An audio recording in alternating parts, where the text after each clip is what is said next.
This week on Life and Faith. I think we would all be tempted by the ring. I can't think of like a single person who wouldn't be. There's one thing you need to be philosophical, and that's to be born. How do they cope with the challenges and the grief of life? He felt the guilt lift off him, almost in a physical way. They are the psychological foundations of why people burn out.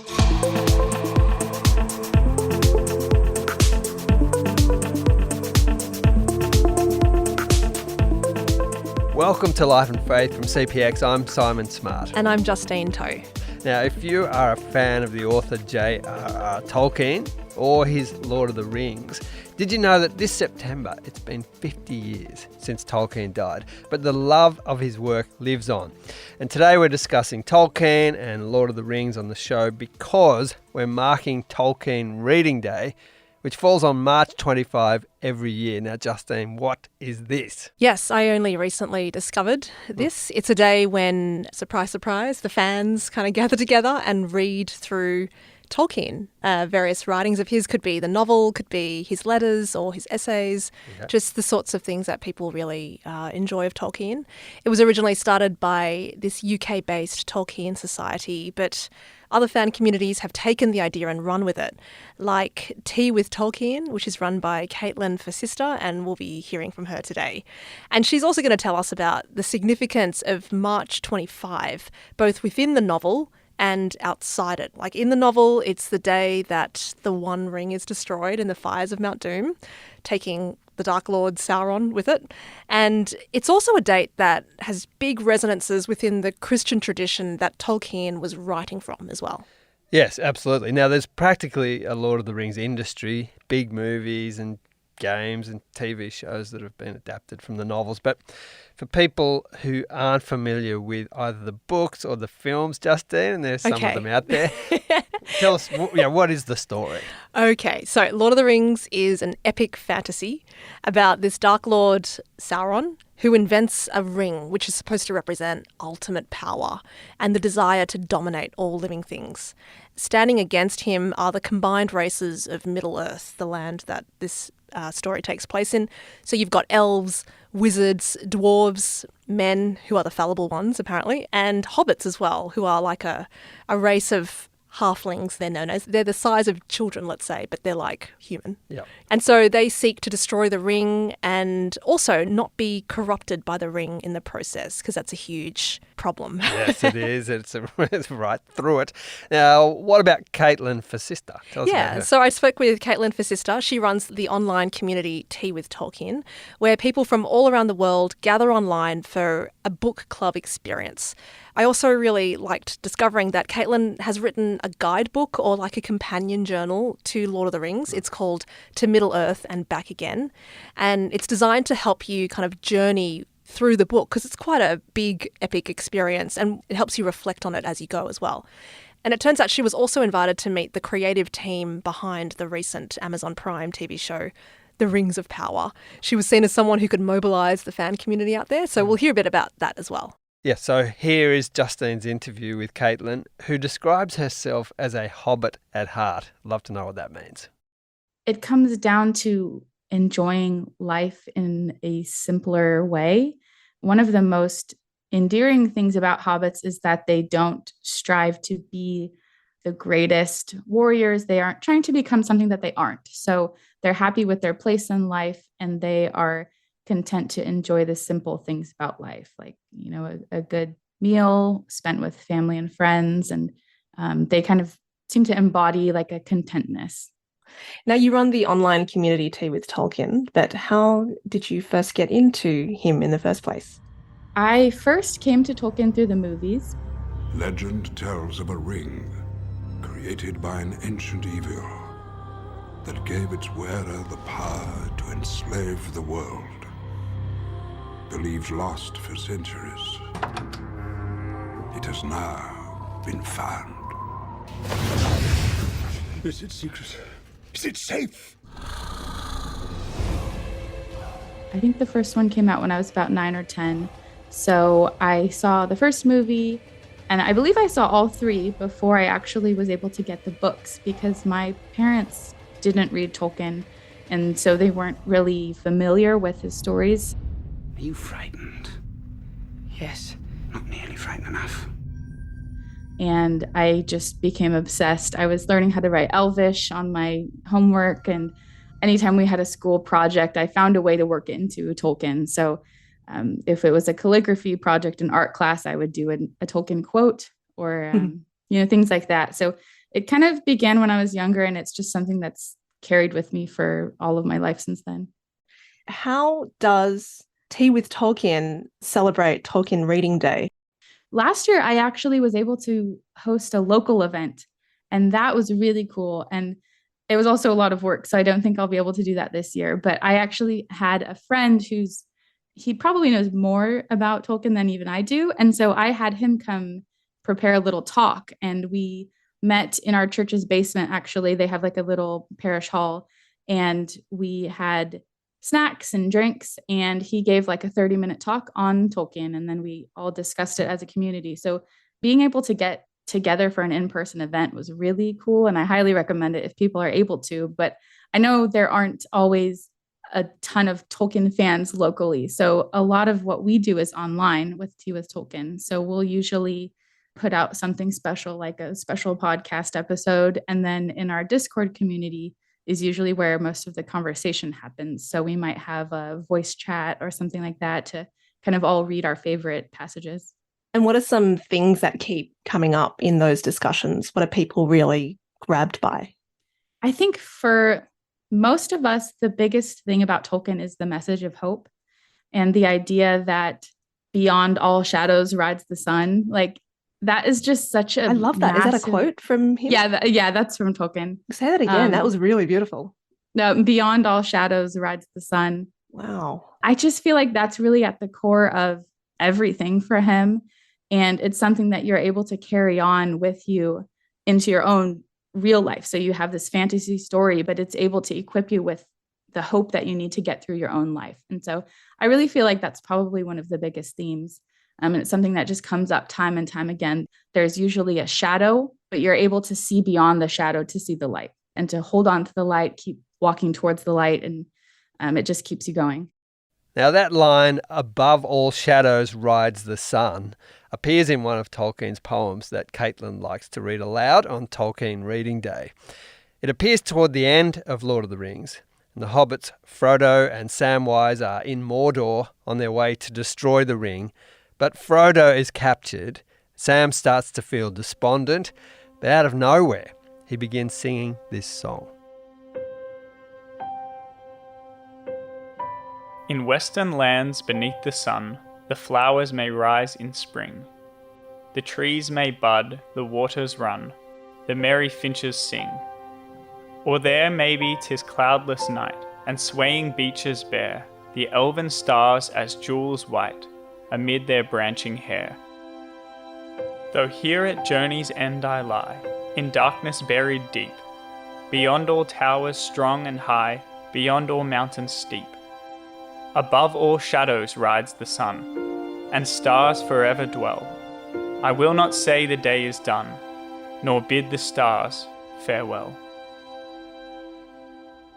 So that's just like one example of the hope that you can find from Tolkien. Like, he can acknowledge that even though he's currently surrounded by darkness, that there is beauty and light, even if he can't be a part of it, even if he can't enjoy it, and if he can't see it, he knows it's still there. And that's something that brings a lot of hope. That's one of my favorite poems ever, and one of my favorite Tolkien passages. At the heart of Tolkien is this idea that, like, all we can do is just keep putting one foot in front of the other. And we see that especially as Frodo and Sam are getting closer to Mount Doom, and like every single step is a struggle, but all they need to do is just move forward, just keep going. Even when you've lost all hope, like if you can maintain the tiniest little shred of hope and just keep putting one foot in front of another and just believing that that is going to be enough, because in Tolkien stories, it is enough. And I feel like as a Christian, I would believe the same thing. We'll get into the Christian aspects of Lord of the Rings a little later in the conversation. But here, I asked Caitlin how she first got the idea to run Tea with Tolkien. Was it anything like the way J.R.R. Tolkien himself started writing his epic? The story goes that he was marking papers one day and out of nowhere, inspiration struck. he wrote down the fateful line, "In a hole in the ground there lived a hobbit." Did anything like that happen to Caitlin?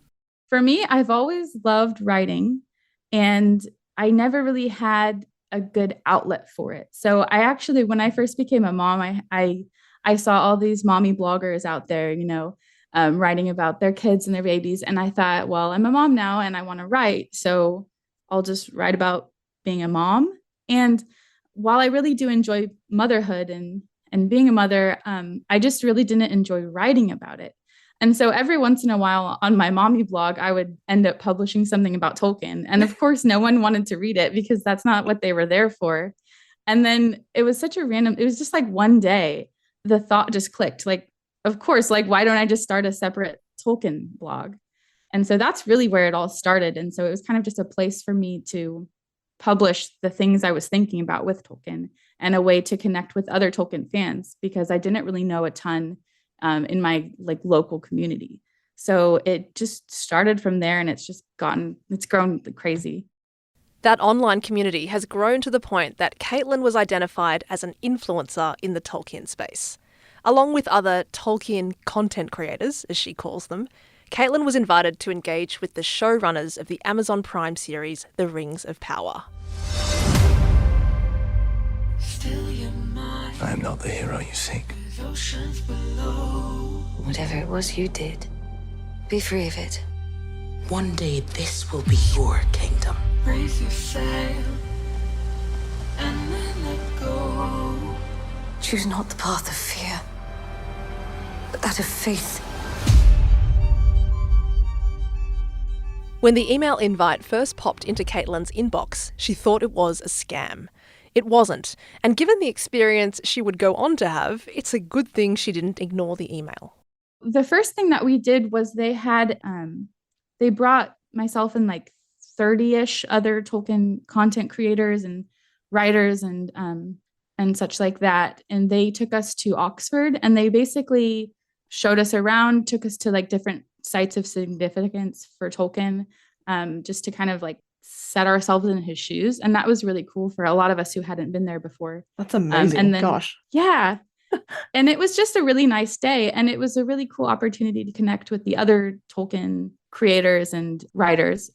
And then we also got to see a couple different clips from the first season of the show.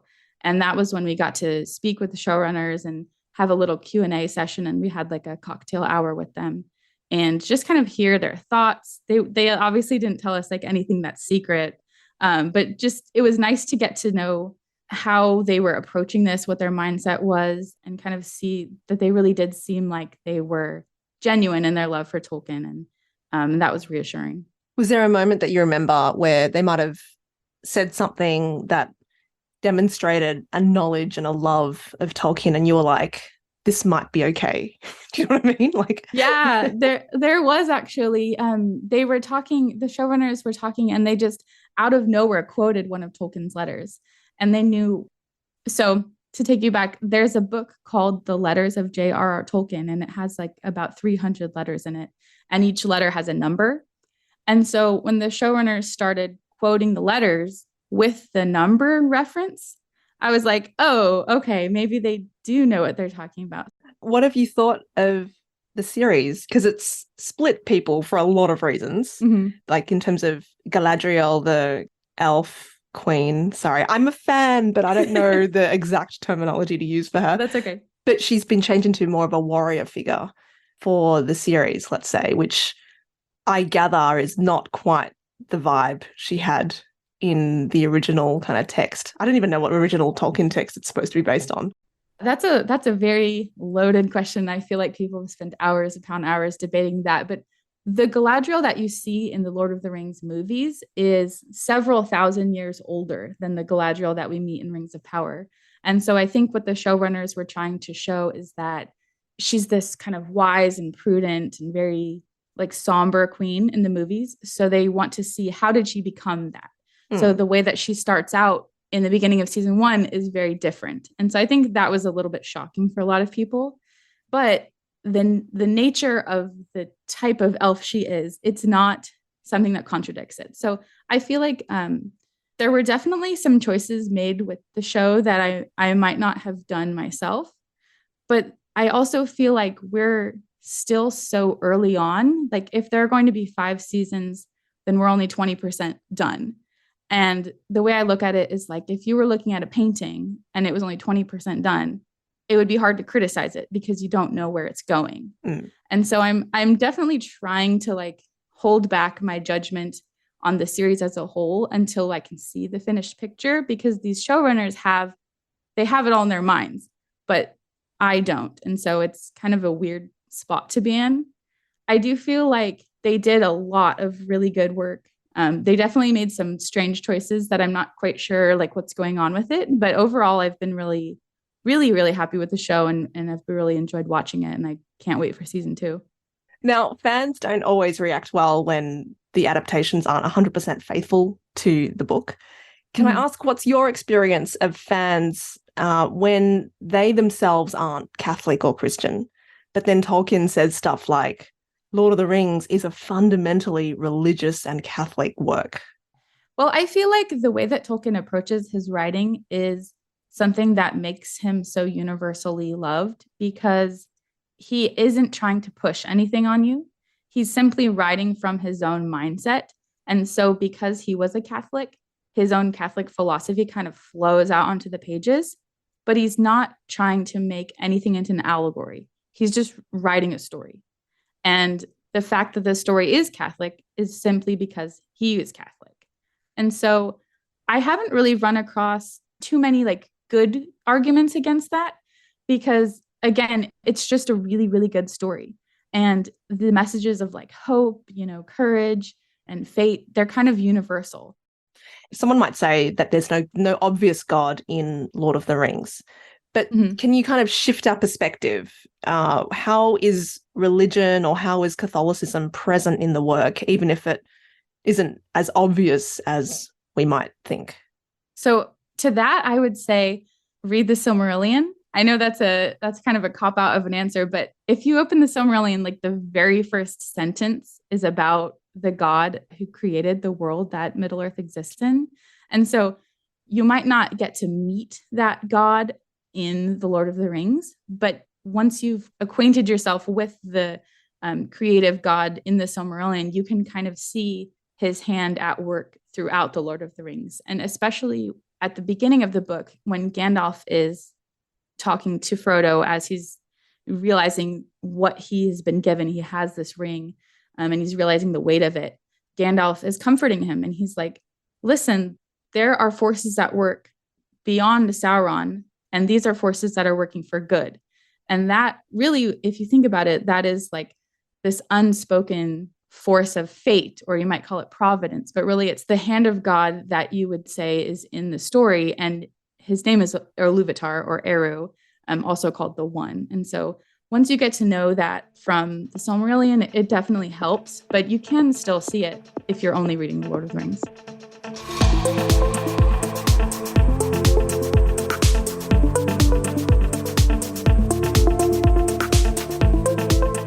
You're listening to Life and Faith from CPX, and we're talking about J.R.R. Tolkien and The Lord of the Rings to mark Tolkien Reading Day on March 25. And we're hearing Justine's interview with Caitlin Fasista, who runs the online community Tea with Tolkien. And we've just started getting into the ways in which Lord of the Rings is a, quote, fundamentally religious and Catholic work. Now, that was the way Tolkien described it anyway. And at this point of the interview, I asked Caitlin to tell us about the idea of eucatastrophe. This is a term coined by Tolkien, and it's one that illuminates the religious dimensions of Lord of the Rings. Eucatastrophe, you can think of it as the good catastrophe. So it's a sudden turn of events that brings about an unexpected happy ending in a story. And you see it all the time in Tolkien. All hope is lost, and then suddenly something happens, and then the day is saved. The biggest one in The Lord of the Rings is in the end of the story when Frodo gets to Mount Doom and he has the ring and he just decides like, you know what, I can't do it. I'm going to keep the ring for myself. But then, Gollum runs up and it's through him that the ring is actually destroyed. So that's like the greatest eucatastrophe of The Lord of the Rings. And can I pause you there? Because can we talk about this failure of Frodo to destroy the ring? Like, why is that significant? I really love the way that he wrote it, because we all like to think, if I was Frodo, I would destroy the ring. I wouldn't be corrupted. I would be able to get all the way there and do it. But the whole idea of the ring is that it is so powerful that no one can stand against it. And that's when fate, like we talked about earlier, has to step in. And it's through fate that Gollum brings about the destruction of the ring. And so it's just an example of like, when there is something so evil and so powerful, like we can't stand up against it on our own. We need help. Some people are content to say that's fate, right? As you just said, that right. Frodo couldn't quite throw the ring in, but Gollum, who's also lusted after the ring for so long, comes and ends up destroying the ring as well as himself.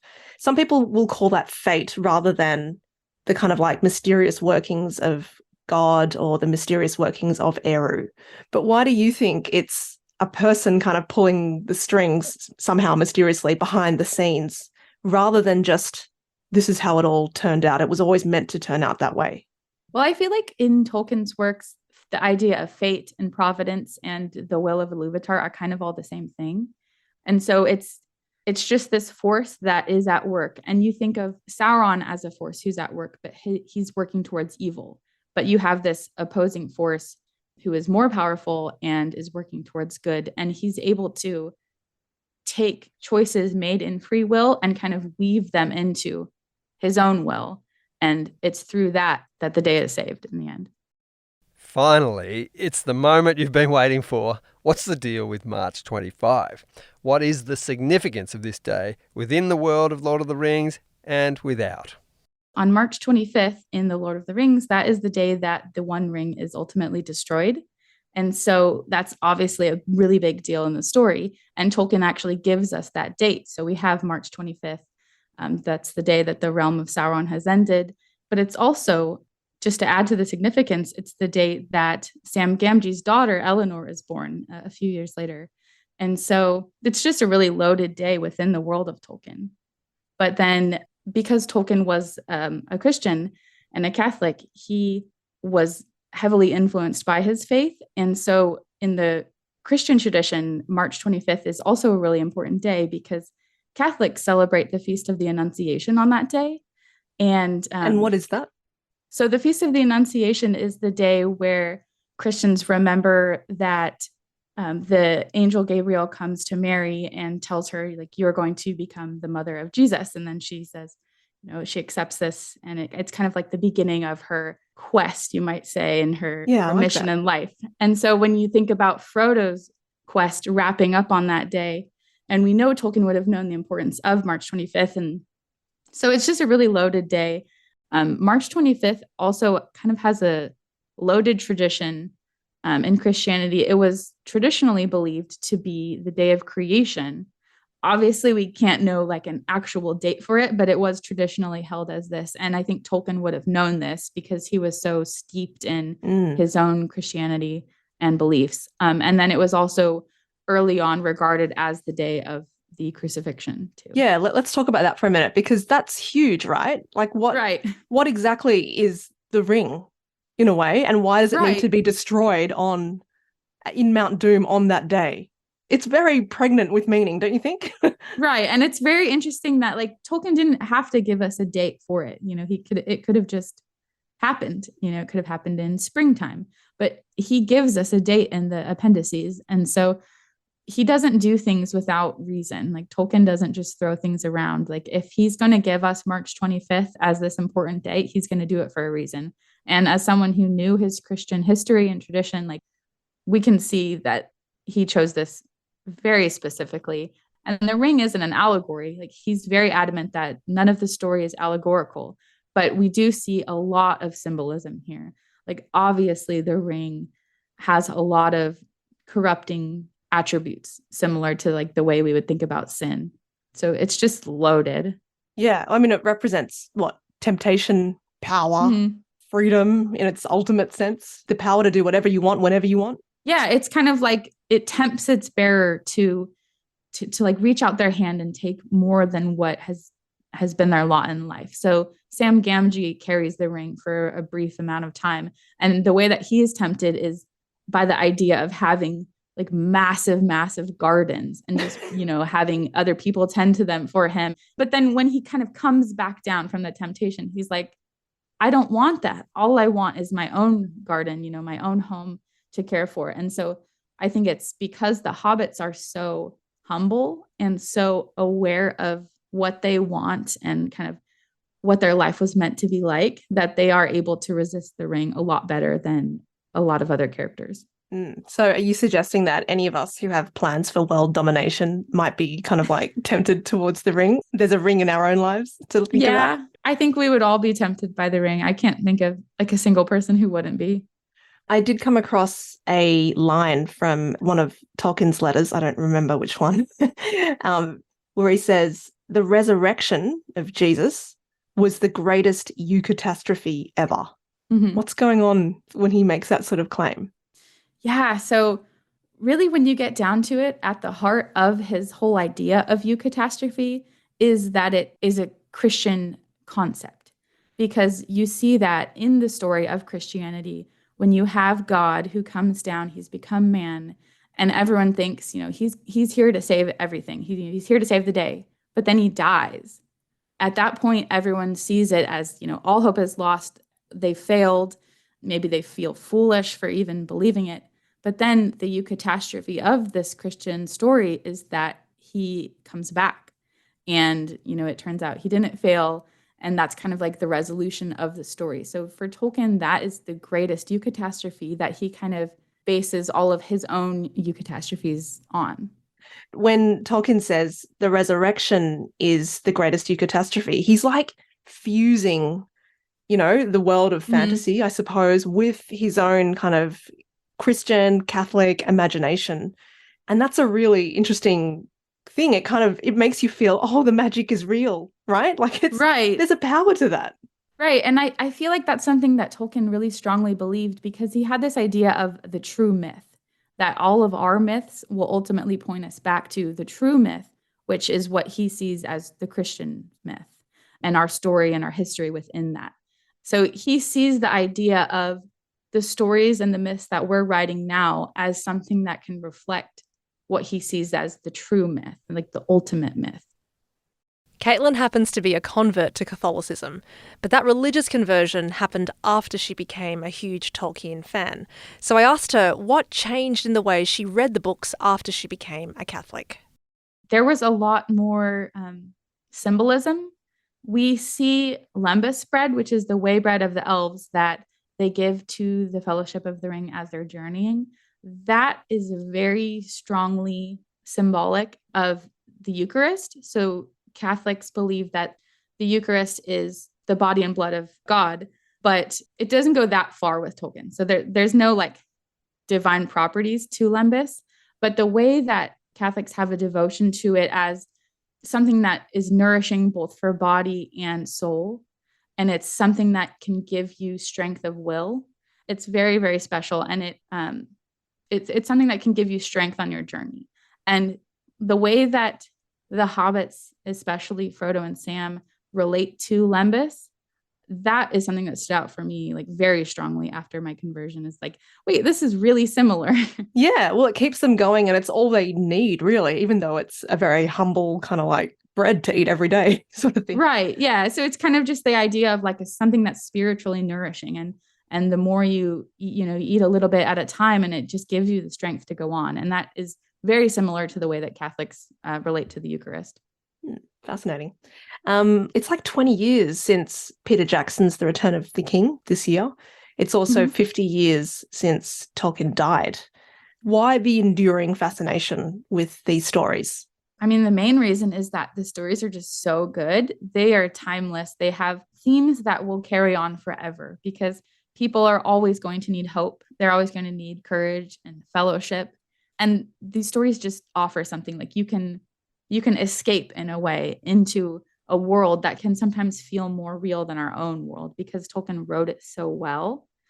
But I also think the way that there's this kind of continual drip feed of different kinds of media related to the Lord of the Rings. So we had the movies, and then we had the Hobbit movies, but we also have a ton of video games, and they're all just trickling out all the time. There's video games, and then of course we have the Rings of Power, which I think has really revitalized the Tolkien community. I know tons of people who are coming to the Lord of the Rings through the Rings of Power. And that's been really exciting to get an email from someone who's like, I watched the Rings of Power and I really want to read the Lord of the Rings. Like, can you help me figure out where to start? And that's exactly what adaptations are for. And then we also have, we have another Lord of the Rings movie coming out in 2024 about Rohan. And then we have just recently a deal was announced about, I think it's with Warner Brothers. We're going to have even more movies coming out. Is that like the reboot though?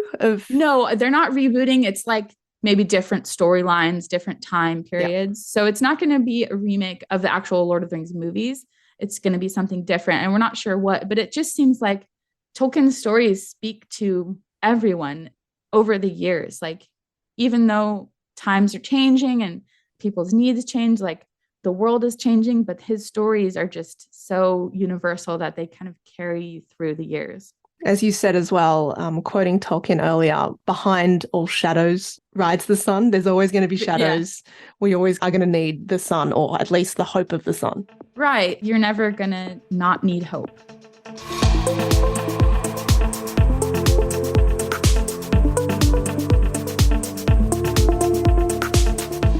You've been listening to Life and Faith from CPX with me, Simon Smart, and Justine Toe. Yes, and happy Tolkien Reading Day. Yep. Thank you to Caitlin Fasista for talking to us about all things Tolkien. You can head to teawithtolkien.com if you want to join the online community, or maybe you want to check out the book and companion journal that Caitlin wrote for Lord of the Rings. It's called To Middle-earth and Back Again. And if you wanted to meditate further on that poem that Caitlin really enjoys and that Elliot Kern read out for us, thanks for doing that, Elliot, search online for In Western Lands Beneath the Sun. But I'll also link to it in the show notes. If you've enjoyed this episode and are a Tolkien fan, you might want to pass it on to them too. Or maybe leave us a rating or review. We certainly read them all. Mm-hmm. Thanks also to our producer today, the unparalleled Alan Douthwaite. Next week. Christianity tells the person whose life is in ruins, first of all, that it's not that surprising, that it does not mean that you are a uniquely wicked person who has screwed up in a way that no one has ever done before in the history of the world, which is often how people who are accusing themselves feel, because our culture is not always very good sometimes at preparing people for the rubbish their own motives may lead them towards.